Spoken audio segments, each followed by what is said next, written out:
Donc on va montrer ici que la notion de suite de Cauchy généralise bien l'idée de convergence. Donc je rappelle ce que c'est qu'une suite de Cauchy et le cadre étudié. On est dans un cadre d'espace vectoriel normé. On pourrait généraliser un espace métrique. Et on considère UN une suite dans E. On dit que UN est de Cauchy si pour tout epsilon strictement positif, il existe n appartenant à n, tel que pour tout n et p plus grand que n, on a norme de UN moins UP strictement inférieure à epsilon.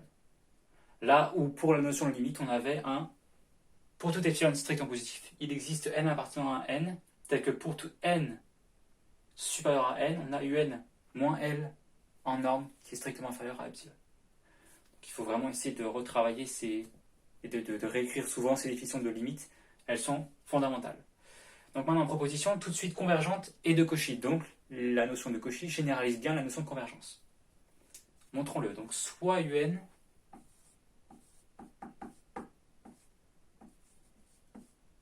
appartenant à E puissance n, tel que UN converge vers L, qui appartient à E. Donc. On va montrer qu'il est de Cauchy. Donc. Pour cela, donc j'avais fait un exemple précédemment avec racine de 2. Donc en fait, déjà première chose, soit epsilon strictement positif. On veut trouver un certain n, tel que pour tout n et p plus grand que n, on a un moins up strictement inférieur à epsilon. Donc regardons ce qu'on a d'abord, on a la convergence vers un entier L. Donc déjà il existe soit epsilon strictement positif et n appartenant à n, tel que pour tout entier n supérieur à n, que nous dit la définition de limite, on a un moins L strictement inférieur à epsilon. Bon, maintenant, si vous vous rappelez la vidéo juste avant avec racine de 2, là, on n'avait pas dit qu'on allait prendre... Donc là, c'était pas pour L normal, mais c'était pour L égale racine 2 et une suite particulière. On avait dit qu'on prenait pas epsilon, mais epsilon sur 2. Je peux très bien poser ceci, par exemple. Je dis qu'en fait, je ne considère pas mon n appartenant à n correspondant à epsilon, mais un autre n appartenant à n correspondant à epsilon sur 2. C'est possible. La définition de limite est dit pour tout epsilon. Strictement positif, il existe n appartenant à n, tel que pour tout n plus grand que n, norme de un moins L strictement inférieur à epsilon. Maintenant, je dis que si je pose epsilon prime égale epsilon sur 2, alors j'aurai un n prime correspondant,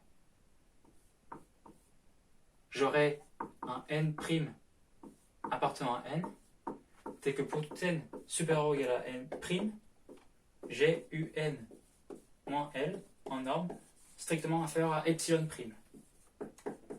Et ce epsilon prime, c'est epsilon sur 2. Donc j'ai juste pas à m'intéresser à ce epsilon là, mais epsilon sur 2. Donc j'aurai un autre n prime, tel que pour tout n plus grand que n prime, un moins L inférieur à epsilon sur 2. Donc en fait, je ne considère pas ce n grand n là, ici, mais ce grand n prime là plutôt, si vous voulez. Donc j'aurai pour tout n plus grand que n prime, un moins L en norme strictement inférieure à epsilon sur 2. J'aurais pu prendre epsilon sur 2, j'aurais pu prendre epsilon sur 4, sur 5, sur 6. J'aurais pu prendre 18 epsilon, du moment que c'est strictement positif. Bon, là en revanche, on perd beaucoup de précision, donc c'est pas très intelligent de poser 18 epsilon. En général, on veut diviser epsilon par un certain nombre pour avoir plus petit. L'idée, c'est d'avoir vraiment une idée de convergence. Donc on s'intéresse à des epsilon de plus en plus petits. L'idée, c'est de tendre cet epsilon vers 0. L'idée est donc de jouer sur ça pour prendre des epsilon de plus en plus petits afin d'avoir une précision plus importante. Donc vraiment, l'idée, c'est ça, c'est de prendre des epsilon petits. Donc là, je prends un epsilon encore plus petit, epsilon sur 2. Donc voyons ce que cela donne. D'accord? Donc soit n, p plus grand que ce fameux n, on a pour toutes. Donc voilà, donc je prends n'importe quel n et p plus grand que n, on a norme de un moins up. Si vous vous rappelez bien ce qu'on a fait juste avant, on avait introduit, c'est une opération très classique, un moins L plus L moins UP. Comme ceci, et après on applique l'inégalité triangulaire. IT, inégalité triangulaire. Et je découpe donc ma norme ici en deux normes. Norme de UN moins L plus norme de L moins UP. Donc UN moins L strictement inférieur à epsilon sur 2. Et ça vaut moins la norme de ceci. Enfin, ça vaut la norme de moins ceci. Ça veut donc norme de UP moins L. Et ça, c'est strictement inférieur à epsilon sur 2. Pareil. Parce que P est plus grand que N. Là, j'ai posé P plus grand que N et N plus grand que N.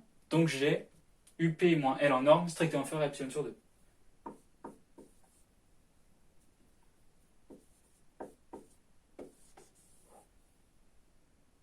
Donc, en fait, UN moins UP strictement inférieur à epsilon. Donc, UN est bien une suite de Cauchy.